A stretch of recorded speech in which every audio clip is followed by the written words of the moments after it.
सेवा, सुशासन और गरीब कल्याण के 11 साल नरेंद्र मोदी सरकार की उपलब्धियों पर भाजपा ने किया जोर।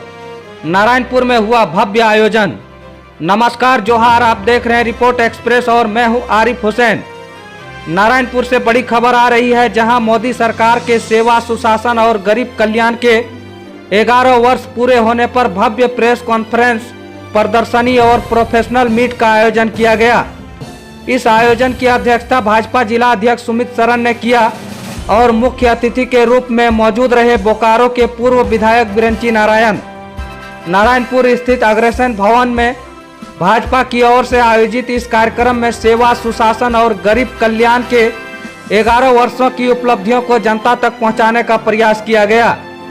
मुख्य अतिथि बिरंची नारायण ने मीडिया को संबोधित करते हुए कहा कि प्रधानमंत्री मोदी के नेतृत्व में भारत चौथी सबसे बड़ी वैश्विक अर्थव्यवस्था बना है।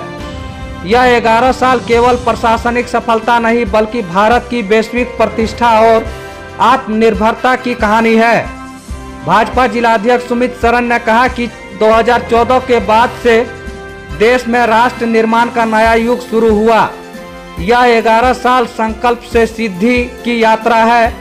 कार्यक्रम के दौरान प्रोफेशनल मीट में विभिन्न वक्ताओं ने मोदी सरकार की योजनाओं जैसे प्रधानमंत्री आवास योजना, उज्ज्वला योजना, आयुष्मान भारत आदि का जिक्र किया और उन्हें गरीबों के सशक्तिकरण की मिसाल बताया।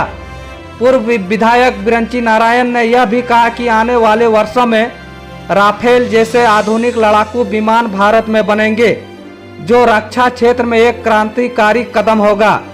कार्यक्रम का संचालन जिला महामंत्री मितेश शाह ने किया और धन्यवाद ज्ञापन दिलीप हेम्ब्रम ने किया। इस मौके पर नाला विधानसभा के पूर्व प्रत्याशी माधव चंद्र महतो, भाजपा के वरिष्ठ नेता सुनील कुमार हांसदा सहित सैकड़ों की संख्या में कार्यकर्ता और स्थानीय नेता मौजूद रहे। नारायणपुर में हुए इस आयोजन के जरिए भाजपा ने मोदी सरकार के 11 वर्षों की उपलब्धियों और योजनाओं को जनता तक पहुंचाने का प्रयास किया। आगे देखना होगा कि यह संदेश आगामी चुनावों में कितना असर डालता है। धन्यवाद। बड़ी संख्या में 15 नए एम्स बने हैं। जहां पहले 11 एम्स था, अभी 15 नए एम्स का निर्माण हुआ। जहां नए 7 IITs बने, 8 IIM बने और 490 यूनिवर्सिटीज का निर्माण हुआ इन 11 वर्षों में। अपने आप में बहुत बड़ी बात है। हमारे ग्रामीण क्षेत्र की प्रतिभाएं, जामताड़ा की जो प्रतिभाएं हैं, यदि खेल कूद में रुचि लेती हैं तो वो आगे बढ़े।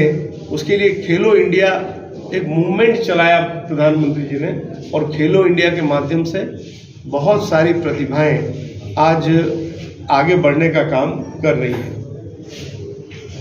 सस्ती और सुलभ स्वास्थ्य सेवाएं मुहैया कराना प्रधानमंत्री जी ने अपना लक्ष्य रखा है, और 55 करोड़ से ज़्यादा लोगों को आयुष्मान भारत योजना के तहत 5 लाख रुपए तक की राशि का इलाज या बीमा कहिए, उसका इलाज उनको मुफ्त मिलने का काम प्रधानमंत्री जी के द्वारा किया जा रहा है। और एक बहुत अच्छी बात यह है कि 70 वर्ष से ऊपर के जो वृद्ध हैं, अब वो भी आयुष्मान भारत से जुड़ जाएंगे, चाहे वो किसी भी श्रेणी के हों, किसी भी जाति और धर्म के हों। तो अपने आप में एक बहुत बड़ी बात है। इसके अलावा 16,000 जन औषधि केंद्र खुले हैं, जिसमें गरीब से गरीब व्यक्ति भी जाकर अपनी दवाई, अब जो दवाई 1,000 में मार्केट में मिलती है, वो दवाई वहाँ पे जाके अब जब जाएंगे तो 100 रुपये के आसपास में मिलेगी, 90 में या 110 में। और इसको बढ़ावा देने का काम प्रधानमंत्री मोदी जी ने किया है। कार्य मोदी जी ने किया है 11 वर्षों में। जो भूतो न भविष्यति मोदी जी रहेंगे, भारतीय जनता पार्टी NDA की सरकार रहेगी तो होना संभव है। लेकिन पिछले 75 साल में मोदी जी के पहले जो सरकारें थी, गैर भाजपा गठबंधन की, गैर NDA की सरकार, किसी ने इस प्रकार से कार्य नहीं किया था। यदि आपके मन में कोई सवाल हो तो मैं शंका के निवारण का प्रयास करूँगा।